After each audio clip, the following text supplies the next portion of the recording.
മനുഷ്യ മനസ്സ് റിമോട്ടുകൾ കൊണ്ട് നിയന്ത്രിക്കാൻ സാധിക്കുമോ എന്ന് ചോദിച്ചാൽ സാധിക്കില്ല എന്ന് തന്നെയായിരിക്കും ഭൂരിഭാഗം ആളുകളും മറുപടി പറയുക. എന്നാൽ മറുപടി പറയുന്നവരിൽ ചിലർ മനുഷ്യ മനസ്സ് നിയന്ത്രിക്കാനും മാത്രം സാങ്കേതികവിദ്യ ഇന്ന് വളർന്നിട്ടില്ല എന്ന് പറയുന്നവരായിരിക്കും.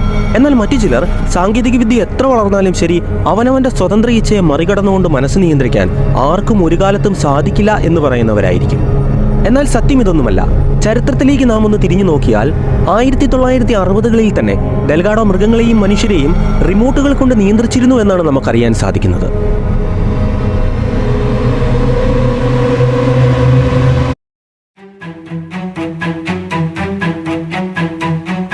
തന്റെ റിമോട്ടിന്റെ ബട്ടൺ അമർത്തിക്കൊണ്ട് ഡെൽഗാഡോ മൃഗങ്ങളുടെയും മനുഷ്യരുടെയും ചിന്തകൾ, വികാരങ്ങൾ, ആഗ്രഹങ്ങൾ, ചലനങ്ങൾ എന്നിവ നിയന്ത്രിക്കുകയായിരുന്നു.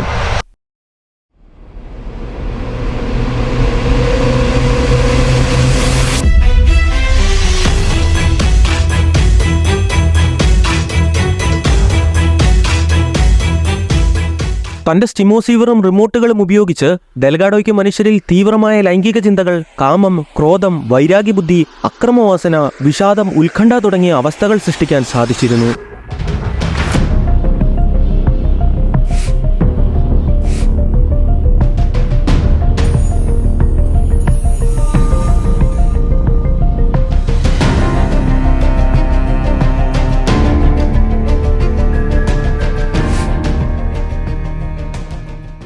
ഇതിനെല്ലാം അപ്പുറം ഡോക്ടർ ഹൊസെ ഡെൽഗാഡോ തന്റെ രോഗികൾക്ക് തങ്ങളുടെ വികാരങ്ങൾ സ്വയം റിമോട്ടിന്റെ ബട്ടൺ അമർത്തിക്കൊണ്ട് നിയന്ത്രിക്കാനുള്ള അവസരവും നൽകിയിരുന്നു.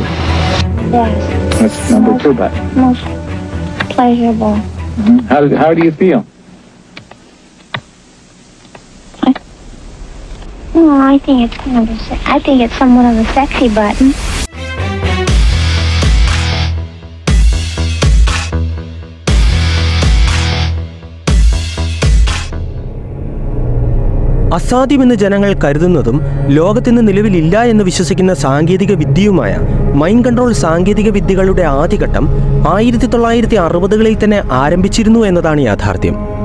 തന്റെ സാങ്കേതിക വിദ്യ ഉപയോഗിച്ചുകൊണ്ട് ഡെൽഗാഡോയ്ക്ക് മൃഗങ്ങളുടെയും മനുഷ്യരുടെയും ചിന്തകൾ, വികാരങ്ങൾ, ശരീരചലനങ്ങൾ എന്നിവ അവരുടെ സ്വതന്ത്ര ഇച്ഛയെ മറികടന്നുകൊണ്ട് നിയന്ത്രിക്കാൻ കഴിഞ്ഞതിനോടൊപ്പം ആളുകളുടെ മാനസിക നില തെറ്റിച്ച് ഡെൽഗാഡോയ്ക്ക് അവരിൽ മിഥ്യാ ഓർമ്മകൾ, മിഥ്യാചിന്തകൾ, മിഥ്യാദർശനങ്ങൾ തുടങ്ങിയവ സൃഷ്ടിക്കാനും സാധിച്ചിരുന്നു.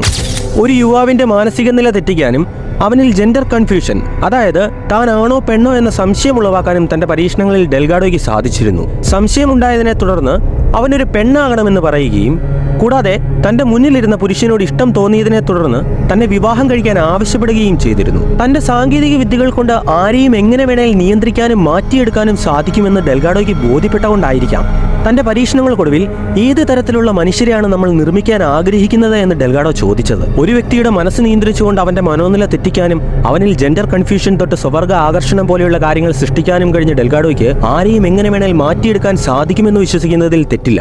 Any function in the brain, emotions, intellect, personality, could be perhaps modified by this non-invasive technology.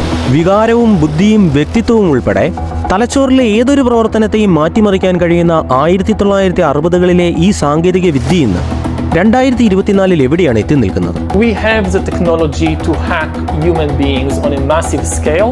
Most important thing to know about living in the 21st century is that humans are now hackable animals. Humans are now hackable animals. You know, the whole idea that humans have, this, they have this soul or spirit and they have free will, that's over. Free will, that's over.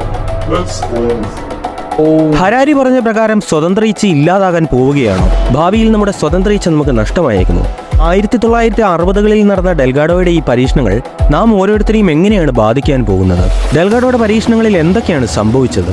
റിമോട്ടുകളുടെ സഹായത്തോടെ മനസ്സിനെ നിയന്ത്രിക്കാൻ സാധിക്കുന്നത് എങ്ങനെ? ഈ ചോദ്യങ്ങളുടെ ഉത്തരങ്ങൾ അറിയാനും documentary മുഴുവനായി കാണാനും ചാനൽ സബ്സ്ക്രൈബ് ചെയ്യുക. You can hack my body, my brain, my life. You can reach a point when you know me better than I know myself. We have the technology to hack human beings on a massive scale.